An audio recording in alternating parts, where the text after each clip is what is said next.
Het liep het maar een simpele houten stok met een paar inkerfde cijfertjes en streepjes. Dags had het archeologische steunpunt, Terphege Beintem, er een speciaal voorwerp bij in de collectie. Een mietstok van terbaas Keimper Reitsma. Helemaal geen idee dat die stok er überhaupt nog wie. Die is inderdaad meer dan 110 jaar oud.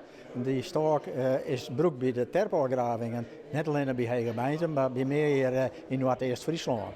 Dus echt van huis van grote waarde. De mietstok die op een foto uit 1910 werd Reitsma de mietstok in zijn handen had. Het mietinstrument is zo'n die tijd altijd in de familie bleun.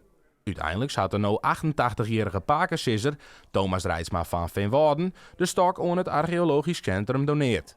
Maar toen zijn ze van zo direct naar het museum te maken, want dit ding had een waarde.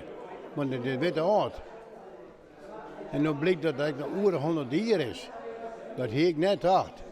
Wie dat een beetje het gevoel van het kan wel eens wat speciaals wezen of Paken had hem ooit broekt? Wel een beetje, ja. Zo'n gevoel had ik boshonger. Ja. Ja. Maar ja, ik ben weer maar uw Paken, joh. Dat ben een machtig kereltje. De mietstok wie doet de broek worden bij de afgravings zo'n 2 meter lang. Intussen is er dat net meer. De mist ongeveer 50 centimeter. Dat is er oorzaken, dat is het wasje. En wat dat de reden voor is, weet ik niet. Misschien weer te lang om mij te verhuizen. Want hij zal op meer willen plakken mij toch geweest.